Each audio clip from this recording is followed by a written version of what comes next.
When the Luka Doncic for Anthony Davis trade happened, it immediately solidified itself as one of the worst trades in NBA history, and honestly, probably one of the worst trades in the history of sports. But somehow, with every day that passes since the trade, new details are coming out that make the trade seem even worse than it already is. It's becoming pretty clear that there's way more to this trade than we originally thought. Now, don't get me wrong, the trade itself was horrible. You don't trade a 25-year-old top 3 player in the NBA for a 31-year-old center that, don't get me wrong, Anthony Davis is still a fantastic player, but the reality is that AD is either on the tail end of his prime or slowly exiting his prime. He's got the injury history. He's good now, but how much longer is he going to be good for? Luka Doncic is, like I said, 25 years old, and you'd think if you trade away a player like Luka Doncic for Anthony Davis, you can get at least more than one first-round pick. It just doesn't make any sense to trade away a player like Luka for an aging center and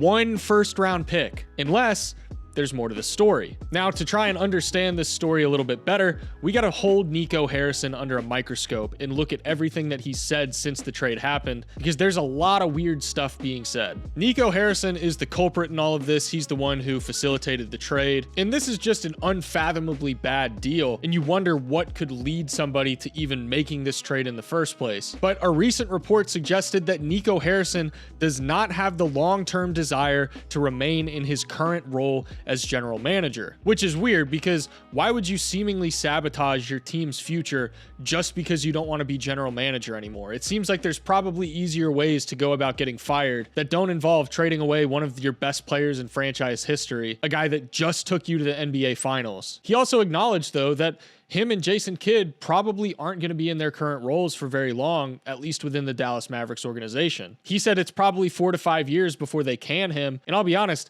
I'd be shocked if he's still in this role 4 to 5 years from now after making this trade. But there's another factor to all of this that I can't quite figure out, and it seems like there's a lot more to this than has been reported, and that's his friendship with Rob Pelinka. These two have been friends for a long time. Rob Pelinka used to be Kobe Bryant's agent. Nico Harrison was a representative at Nike, so they have an established working relationship together, and it sounds like they've been in communication with each other about facilitating some sort of trade for over a month now. And it was actually Nico Harrison that originally brought Rob Pelinka the idea that he would potentially be interested in trading away Luka Doncic, which, again, is completely insane. Now, if I'm Rob Pelinka and Nico Harrison comes to me and says, "Hey, would you be interested in potentially trading for Luka Doncic?"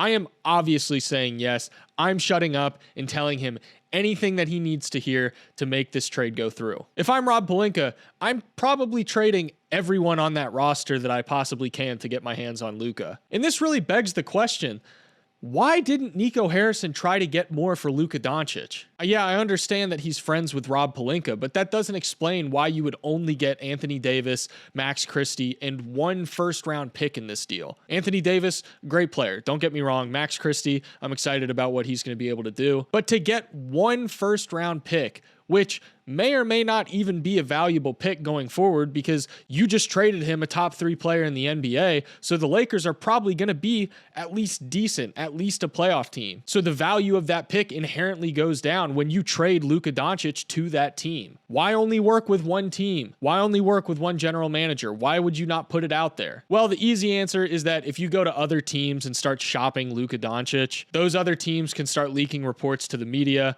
saying that, hey, the Mavericks are trying to shop Luka. All of a sudden, Luka gets a lot of leverage in these negotiations. He can demand one team. Other teams can say, well, Luka wants out anyways, so why would we send a huge haul for him if he wants out anyways? So the theory would be that by not leaking it to other teams, by not going to other teams and offering Luka, you have more leverage and control in these negotiations. But again, while that does make sense, I think there's more to this than just that. To try and understand this trade further, we need to now shift our focus to the Dallas Mavericks ownership. Now, some people may be aware of this, some not, but Mark Cuban is not the majority owner of the Dallas Mavericks anymore. The Mavericks are owned by the Adelson Dumont ownership group. And there was a really interesting thread from a Dallas-based lawyer that explained why there's probably way more to this than just basketball-related decision-making. The thread is from a Dallas-based lawyer named Chris Cardaville, and if I'm butchering that name, I apologize, but I'll leave a link to the thread below because it's really, really interesting. It's It's got some really good points.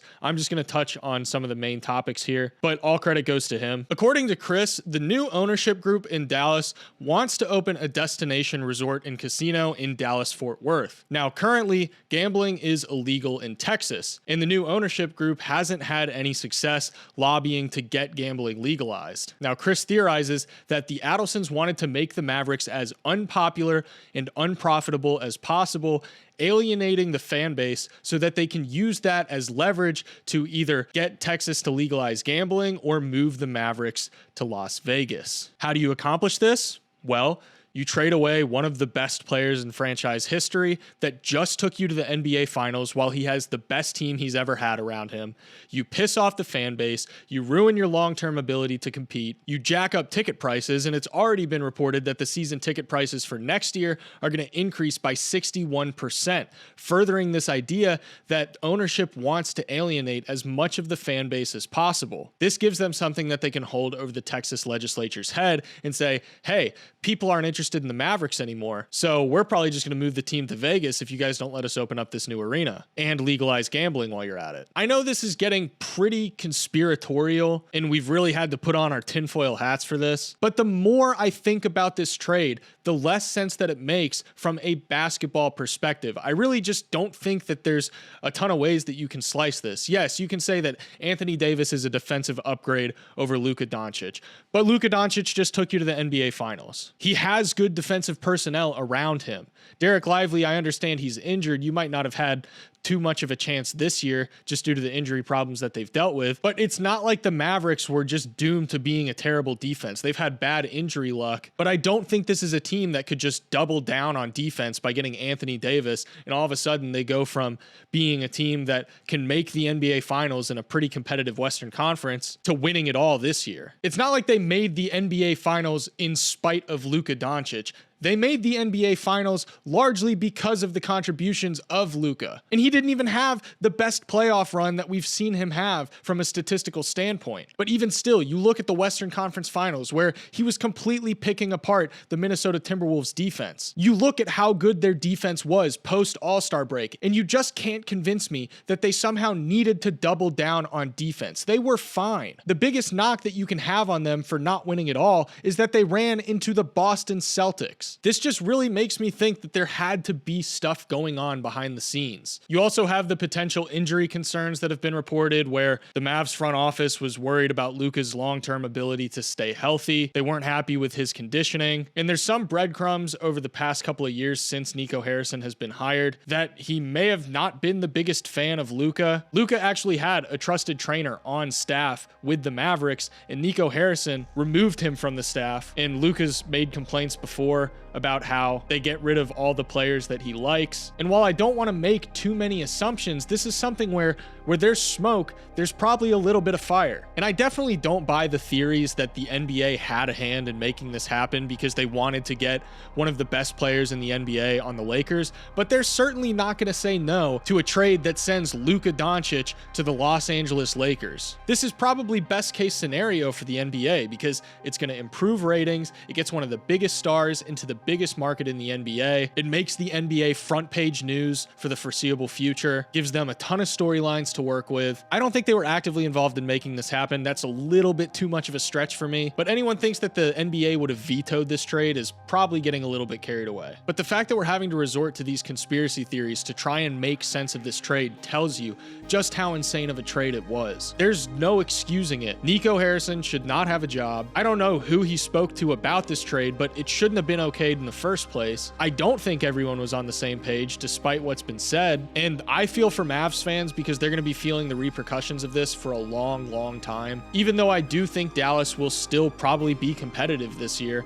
to some extent, even if they went on to win a championship, it's probably going to leave a sour taste in their mouths knowing that it wasn't Luka Doncic that got them there. So what do you guys think the truth is behind this trade? Let me know in the comments below. Be sure to subscribe and leave a like if you're new here. I'm posting stuff like this all the time. Thank you guys so much for watching. I'll see you in the next one.